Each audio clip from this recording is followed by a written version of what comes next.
Father ఇంకా మరి అక్కడ 185 కుటుంబాలు ఉన్నాయండి. వారందరూ కూడా నాకు తెలిసి అయితే రకరకాల దేవుళ్ళని పూజిస్తూ ఉంటారు. అయితే మీరు వెంటనే స్పందించారని విన్నాను. అయితే ఇటీవల కాలంలో మరి మన గుంటూరు మేత్రాలు వనాగ్రత వచ్చినటువంటి శ్రీ శ్రీ శ్రీ చిన్నపతిని బాగి గారి యొక్క దృష్టి కూడా వెళ్ళింది ఈ విపత్కర పరిస్థితిని నేను తెలుసుకున్నాను. మరి ఆ విధంగా మీరు కూడా తెలుసుకున్నారు. మరి మన తండ్రి గారు, మన బిషప్ గారు వెంటనే స్పందించి మరి మీ ద్వారా అన్ని విషయాలు తెలుసుకొని మన గుంటూరు మేత్రాశ్రమ తరపున, మన గుంటూరు పీఠం తరపున, ఈ కథోలిక పీఠం తరపున GDSS Guntur diocese social service centre director గారు అయినటువంటి గౌరవనీయులు ఫాదర్ ఉన్నకీర్తి గారి ద్వారా మరి బిషప్ గారు ఈ గ్రామాలకి కొద్ది రోజుల క్రితమే సహాయాన్ని పంపించారని కూడా మీ ద్వారా మేము తెలుసుకున్నాం. మరి ఇతరుల ద్వారా తెలుసుకున్నాం. చాలా అది అభినందనీయం. ఈ సమయంలో బిషప్ గారు మరి ఆదుకోవడం అనేది చాలా గొప్ప విషయం.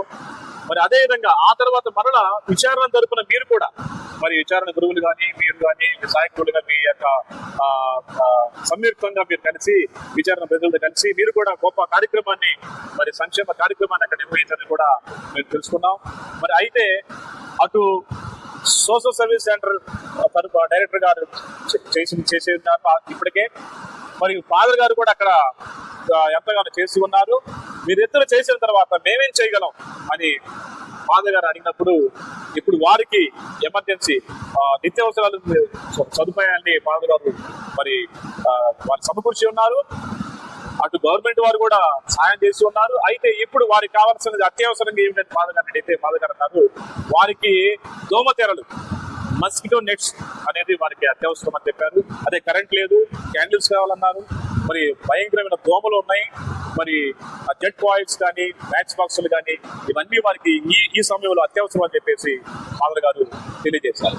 మరి వాటితో పాటు ఇక ఫాదర్ గారు మేమిద్దరం కూడా కలిసి ఇంకా కొన్ని ఫాదర్ గారు మేము సంయుక్తంగా ఈ రోజున మళ్ళా మరొక ఈ సహాయ సహకారాల కార్యక్రమాన్ని చేపట్టాం. మరి ఫాదర్ ఈ రోజున ఈ పరిస్థితుల్లో మేము కలవటం బాధాకరమే, కానీ ఈ రూపేణా ప్రభు సేవ చేస్తున్నాం.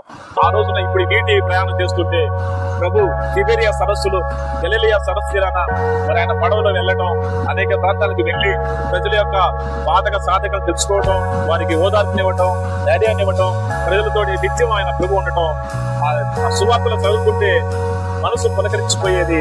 ప్రభు ఎంత సేవ ప్రజలకు చేశారు అనేది ఈ రోజున ఈ నీటి ప్రయాణం చేస్తుంటే ప్రభువే స్వయంగా మాతో ఉన్నారని మేము భావిస్తున్నాం. ప్రభువే చెప్తుంటే కూడా కళ్ళ నీళ్ళు వస్తున్నాయి. అంతటి ఆయన ఆ రోజున ఆ తిబెరియా సరస్సు తీరంలో, ఆ గలిలియా సరస్సు తీరంలో ఆయన తిరిగింది గుర్తుకొస్తుంది. మరి ఆయన మాతో ఉండి మమ్మల్ని గురువులు ఇద్దరు కూడా తన ప్రజల దగ్గర నడిపిస్తున్నారంటే ఇది అంతటి ప్రవేశించినటువంటి మహాభాగ్యం. ఈ సమయంలో ఆ దేవాది దేవునికి మేము వందనాలు తెలియజేస్తున్నాం. మరి ఫాదర్ నిజంగా మీరు చేస్తున్న మేము ఈ రోజే పోతున్నాం. మీరు ప్రతి నిత్యం కూడా ఈ గ్రామానికి ఇలానే ఈ వాటర్లో, ఈ నదిలో, ఈ ప్రవాహంలో ప్రయాణం చేసి వారి దగ్గరికి వెళ్ళి మరి చక్కని ప్రార్థనలు చేసి వారికి ప్రభు శరీరాన్ని పంచిపెట్టి మరి వారికి దీవెనలు ఇచ్చి వారి సాధకులు తెలుసుకొని వివాహాలు చేసే విషయంలో కావచ్చు, వారి భూశాత కార్యక్రమాల్లో కావచ్చు, మరి వారి యొక్క ధ్యానాసనాల విషయంలో కావచ్చు, మరి అన్ని విషయాలు ప్రభుని యొక్క దీప సంస్కారాలని వారికి అందించడంలో మీరు చేస్తున్న సేవ ఎంతో గొప్పది ఫాదర్. మరి ఈ చిన్న వయసులోనే మీరు ఎంత గొప్ప సేవ చేస్తున్నారు. అది నిజంగా మీకు దేవుడు ఇచ్చినటువంటి గొప్ప సేవా భాగ్యం. ఈ విధంగా నీటిలో వెళ్తుంటే చూస్తున్నాము. మరి ఇంకా మీరు ఈ గ్రామానికి వెళ్ళినప్పుడు మరి వారి బాధలు చూస్తున్నప్పుడు వారు ఒక్కొక్కరు మీరు చూస్తుంటే మీరు ఎలా దాన్ని భావించేవారు? అనుభూతి ఏంటి? వారు కన్నీటి బాధలు చెప్తుంటే మరి మీరు దాన్ని ఎలాగా భావించారు? నేను ప్రతి ఆదివారం పూజకి వెళ్ళినప్పుడు వారు చాలా ఆనందంతో నవ్వుతూ పలకరిస్తారు. కానీ వరద వచ్చిన తర్వాత కుటుంబ సందర్శన చేస్తూ ఉన్నప్పుడు వారందరూ కూడా కన్నీటి పర్యంతమై మరి మురికి బట్టలతో వేసుకున్న బట్టలు కూడా లేక ఇళ్ళన్నీ కూడా మునిగిపోయి వరదతో నిండిపోయి మరి ఆ యొక్క దుర్వాసన వస్తూ ఉన్నది. అందరూ కూడా కన్నీటితో మరి వారి బాధలు చెప్పుకుంటూ ఉంటే వారికి ఏదో ఒక సహాయం అందించాలి అన్నటువంటి తలంపు నాకు కలిగింది. మరి మన కుటుంబాలు కూడా అదే విధంగా ఉంటే మన చేతులు కట్టుకొని ఉండలేం కదా. వారి కోసం మన కుటుంబాలుగా మనం కూడా ఎంతో కొంత సహాయం చేయాలి అని మరి బిషప్ గారిని సందర్శించడం జరిగినది. వారు సహాయ సహకారాలు అందించి ఉన్నారు. మరి కొంతమంది కన్యాస్త్రీలను అడగడం జరిగినది. వారు కూడా వచ్చి కొన్ని సేవా కార్యక్రమాలు అందించారు. అందులో భాగంగానే ఈనాడు మీరు కూడా వచ్చి వారికి సహాయం చేయటము, వారికి ఎంతో కొంత వారి బాధల్లో ఊరట నివ్వటము, వారికి తోడుగా మేము ఉన్నామని చెప్పటము నాకు చాలా ఆనందంగా ఉంది. ఈ యొక్క సందర్భంలో వారిని ఆదుకుంటూ ఉన్నాను అనేటువంటి భావన, వారు కూడా నా కుటుంబం వారే అనేటువంటి తలంపు నాలో కలుగుతుంది. అక్కడ ఈరోజు మనం పాలన గారిని ప్రత్యేకంగా అభినందించాలి. ఈ సహాయ సహకారాలు 185 కుటుంబాలు, వారు ఏ మతమైనా, ఏ కులమైనా, ఏ వర్గమైనా, ఏ పార్టీ అయినా మాకు సంబంధం లేదు. వారందరూ మావారే, వారందరూ మనవారే. ప్రతి ఒక్క కుటుంబానికి ఈ చేసే సహాయం ప్రతి కుటుంబానికి చేయాలి, ప్రతి కుటుంబానికి అందాలనేటువంటి ఒక దృఢ సంకల్పంతో మరి మామూలుగా మేమిద్దరం కూడా చర్చించుకున్నాం. మరి మాకు ఉపదేశుల యొక్క సహకారాలు గౌరవనీయులు ఫాదర్ నర్సిటీ అంతోను బాబా గారికి సమయంలో ప్రత్యేక ధన్యవాదాలు తెలియజేస్తున్నాం. వారు మాస్టర్ సెంటర్ డైరెక్టర్ గా పాల్గొన్నారు, మరి అనుమతించారు.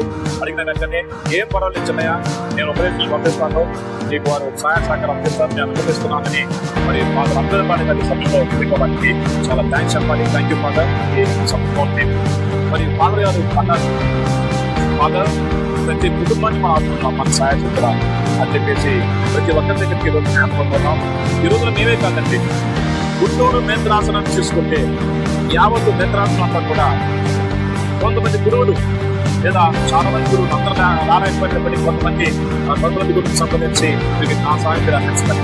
అది గురువులు కావచ్చు, మాటకన్యలు కావచ్చు, మరి కొంతమంది విశ్వాసులు మరి స్వయంగా స్వతంత్రంగా వీరందరూ కూడా పక్కన నేత్రాసన గురువులు, నేత్రాసనంలో ఉన్నటువంటి మఠకన్యలు, మరి సామాన్య ప్రజానిక విశ్వాసులు సైతం కూడా అందరూ కూడా ఎవరికి వారు స్వచ్ఛందంగా స్పందిస్తూ కొంతమంది విజయవాడ వెళ్తున్నారు, కొంతమంది తెనాలి ప్రాంతానికి వెళ్తున్నారు, మరి కొంతమంది రేపల్లి ప్రాంతానికి వెళ్తున్నారు. మరి ఇటు పక్కకి ఈ రోజున మేము ఇద్దరం కూడా కలిసి మరి వెళ్తున్నాం. మరి దేవుడు ఈ నీటి ప్రయాణాన్ని దీవించి క్షేమంగా నడిపించి అక్కడ పెద్దలకు మా ద్వారా ఒక భరోసా, మరి ఈ చేయుట ద్వారా వారు మరి ఆత్మపూరితులై వారు ఒక ధైర్యంతో, ఒక నమ్మకంతో మరి ఆ బాధని మర్చిపోయి, ఆ భయాన్ని మర్చిపోయి ఒక నమ్మకంతో, ధైర్యంతో యథావిధిగా వారి యొక్క జీవన విధానాన్ని కొనసాగించడానికి మరి ఈ రోజున ప్రభు మా ద్వారా వారికి దీవెనలు దయచేయాలని, ప్రభు వారిని దీవించి ఇంకా అనేక మందిని ప్రేరేపించి మరి వారికి సహాయపడాలని మేము వ్యక్తిగతంగా ప్రభుని ప్రార్థిస్తూ మరి దీవెనలు కోరుతూ సెలవు తీసుకుంటాం. నేను మీ ఫాదర్ చిన్నయ్య పూదోట, చిన్న చర్చ్ గుంటూరు.